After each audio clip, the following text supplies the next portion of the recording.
പിതാവിനും പുത്രനും പരിശുദ്ധ റൂഹായിക്കും സ്തുതി, ആദി മുതൽ എന്നേക്കും തന്നെ ആമേൻ. ഇന്ന് നവംബർ 16 ഞായറാഴ്ച, സക്കറിയാവിനോടുള്ളതായ അറിയിപ്പിന്റെ ഞായറാഴ്ചയാണിന്ന്. വേദഭാഗം വിശുദ്ധ ലൂക്കോസിന്റെ സുവിശേഷം 1-ാം അധ്യായം 1 മുതൽ 17 വരെയുള്ള ഭാഗം. ഇന്നത്തെ നമ്മുടെ ചിന്തയ്ക്കായി വിശുദ്ധ ലൂക്കോസിന്റെ സുവിശേഷം 1-ാം അധ്യായം 13-ാമത്തെ വാക്യം. ദൂതൻ അവനോട് പറഞ്ഞത്, സക്കറിയാവെ, നീ ഭയപ്പെടേണ്ട. നിന്റെ പ്രാർത്ഥനയ്ക്ക് ഉത്തരമായി നിന്റെ ഭാര്യ എലിസബത്ത് നിനക്കൊരു മകനെ പ്രസവിക്കും. അവന് യോഹന്നാൻ എന്ന് പേർ ഇടണം. ദൈവത്തിന്റെ മൗനം അവസാനിക്കുമ്പോൾ പ്രതീക്ഷയുടെ ശബ്ദം ഉയരുന്ന ഒരനുഭവമാണ് വേദഭാഗത്തിൽ കാണാൻ സാധിക്കുന്നത്. ദൈവത്തിന്റെ മൗനം നമ്മുടെ ജീവിതത്തെ മൂടുന്ന സമയങ്ങൾ നമ്മിൽ പലർക്കും ഉണ്ടാകാറുണ്ട്. നാം ചിന്തിക്കും, എൻ്റെ പ്രാർത്ഥനകൾക്ക് ഉത്തരം ലഭിക്കുന്നില്ലല്ലോ, എൻ്റെ പ്രതീക്ഷകൾ ക്ഷയിച്ചിരിക്കുന്നുവല്ലോ. ആ സമയത്ത് നമ്മുടെ മനസ്സിൽ ഒരു ചോദ്യം ഉയരാറുണ്ട്, എൻ്റെ ശബ്ദം ദൈവം കേൾക്കുന്നുണ്ടോ? ഇത്തരമൊരു കാലത്താണ് സക്കറിയായുടെയും എലിസബത്തിന്റെയും സംഭവം തുടങ്ങുന്നത്. ദൈവം തൻ്റെ പ്രാർത്ഥന കേൾക്കുമോ എന്നുള്ളതായ ഒരു ചോദ്യം ഉന്നയിച്ചുകൊണ്ട് അവർ മനസ്സിൽ നിൽക്കുന്നതായ ഒരു സമയം. വചനത്തിൽ നാം വായിക്കുന്നു, സക്കറിയാവും എലിസബത്തും ദൈവത്തിന്റെ സന്നിധിയിൽ നീതിമാന്മാരായിരുന്നു, എന്നാൽ അവർക്ക് മക്കളില്ലായിരുന്നു. ഇവിടെ ഒരു സത്യം നമുക്ക് മുമ്പിൽ തെളിയിക്കുന്നുണ്ട്. ദൈവത്തോട് വിശ്വസ്തനായാലും ജീവിതത്തിൽ ചില കുറവുകൾ ഉണ്ടായേക്കാം. പക്ഷേ ദൈവം ഒരു കാലത്തും നീതിമാന്മാരെ മറക്കാത്തവനാണ്. സക്കറിയ തൻ്റെ ദൗത്യം വിശ്വസ്തമായി നിർവഹിച്ചുകൊണ്ടിരിക്കുകയായിരുന്നു. യാഗമന്ദിരത്തിലെ ധൂപാർപ്പണ വേളയിൽ സ്വർഗത്തിന്റെ വാതിലിതാ തുറക്കുകയാണ്.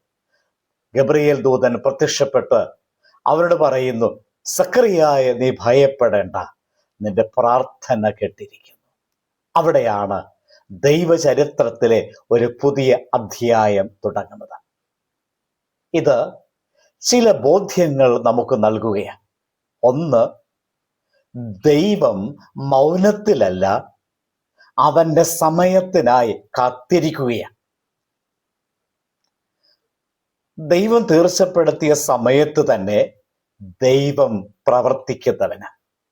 ഒരു കാര്യം നാം ഉൾക്കൊള്ളേണ്ടതുണ്ട്, God's delay is not God's denial. ദൈവത്തിന്റെ സമയത്ത് ദൈവം പ്രവർത്തിക്കും. മറ്റൊരു കാര്യം ഓർമ്മിപ്പിക്കുന്നത്, സക്കറിയ വർഷങ്ങളോളം പ്രാർത്ഥിച്ചു. ആ പ്രാർത്ഥനയുടെ വിത്ത് ദൈവത്തിന്റെ സമയത്തേക്കായി ദൈവം സൂക്ഷിച്ചു വെച്ചു. ഇത് നാം ഉൾക്കൊള്ളേണ്ടതുണ്ട്. നമ്മുടെയും പ്രാർത്ഥനകൾ കേൾക്കുന്നവനും അത് ഉത്തരം നൽകുന്നവനുമാണ് എന്ന് ഇവിടെ ഓർമ്മിപ്പിക്കുന്നു. വീണ്ടും നമ്മോട് പറയുന്നു, സേവന സ്ഥലമാണ് ദൈവപ്രകാശത്തിന്റെ വേദി. സക്കറിയ തൻ്റെ കർത്തവ്യം വിശ്വസ്തമായി നിർവഹിച്ചുകൊണ്ടിരിക്കുമ്പോഴാണ് ദൂതൻ കടന്നു വരുന്നത്. നാം വിശ്വസ്തതയിലായിരിക്കുമ്പോൾ ദൈവം അത്ഭുതം പ്രവർത്തിക്കും.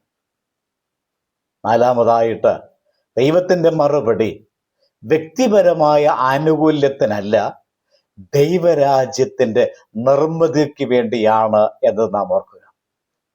യോഹന്നാനെ കുറിച്ച് നമുക്ക് പറയുന്നത് ഇങ്ങനെയാണ്, കർത്താവിന് വഴിയൊരുക്കിയ ശബ്ദമായിരുന്നു അവൻ. അപ്പോൾ വലിയൊരു ദൗത്യത്തിന് വേണ്ടിയിട്ടാണ് ദൈവം അവന് ജന്മം നൽകിയത്. പ്രിയരെ, നമ്മുടെ ജീവിതത്തിലും ചില പ്രാർത്ഥനകൾക്ക് മറുപടി ഇല്ലാതെ ഇരിക്കുന്നു എന്ന് തോന്നുന്നുണ്ടോ? അപ്പോൾ ദൈവം പറയുന്നുണ്ട്, നിന്റെ പ്രാർത്ഥന ഞാൻ കേട്ടിരിക്കുന്നു. നീ മറന്നതായ പ്രാർത്ഥന ദൈവം മറന്നിട്ടില്ല. നീ അവസാനിപ്പിച്ചതായ പ്രതീക്ഷ ദൈവം തുടർന്നുകൊണ്ടേയിരിക്കുന്നു. നീ വിചാരിച്ചതായ മൗനം ദൈവത്തിന്റെ പദ്ധതിയുടെ പ്രാരംഭമാകാം.